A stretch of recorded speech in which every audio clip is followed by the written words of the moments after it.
My name is Theresa Thomas, and I am the Advocacy and Community Relations Coordinator for the University of Illinois System.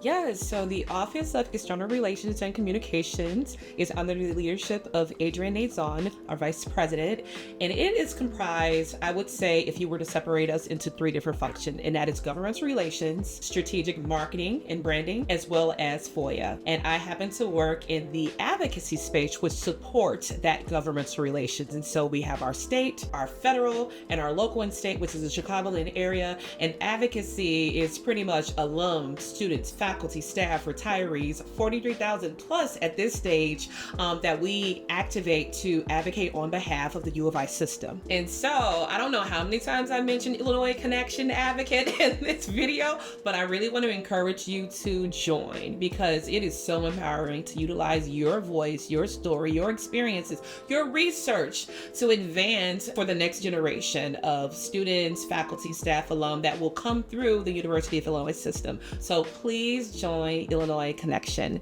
and check out the link.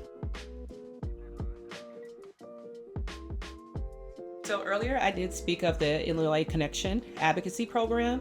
And so once again, alumni, students, faculty, staff, retirees, we have over 43,000 that are incentivized when we have an ask. And so that could be them writing their legislator. We just happen to have wrapped up our U of I System Day at the Capitol, which is a big deal for us. And this is 100 students, 100 of the others, once again, alum, faculty, staff, and retirees who are willing to meet with their senators, with their representatives to advocate on our behalf. And so these are things that will either directly or indirectly impact their lives, but also factoring in the fact that we are a land-grant institution and we provide so many support services throughout the entire state. Sometimes it needs to be reiterated the fact that we have a hospital and we have so many other entities such as the Prairie Research Institute, Greater Cities Institute. We're working with Quantum and we're at the front of the lines when it comes to that, and Miles Square Clinics, and so many entities throughout the entire state that are nameless. They need to be reminded what investment looks like. And when you get to share your life, a student who is leading the way, by the way, our Student Advocacy Coalition, I'm so proud of them. They lead the way in all of these advocacy efforts and things of that sort, let alone the alum, faculty, and staff. When we come together and we're civically engaged, it's a really powerful thing. My policy passion is absolutely access and affordability.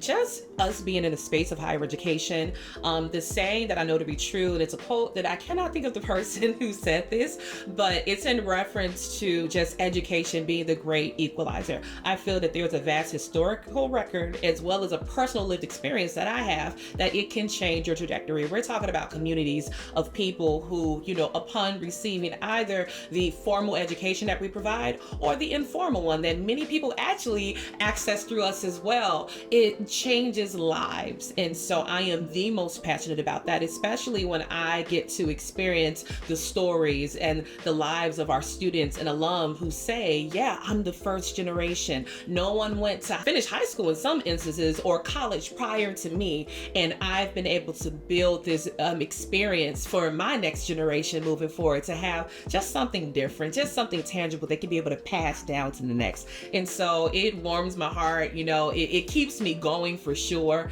And I am by far most passionate about that access and affordability.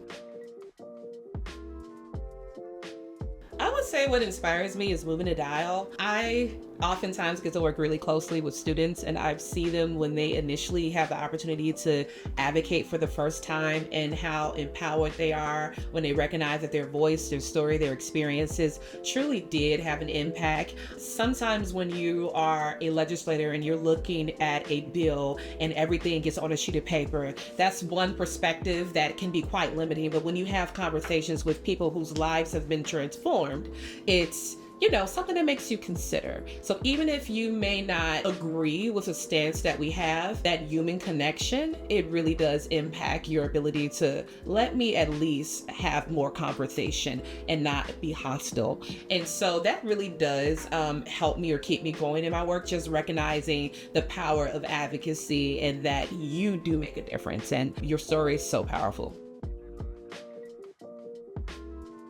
So we have a beautiful lakefront, and so just being there, whether it's just sitting or it used to be jogging, or we can go there with skating and walking.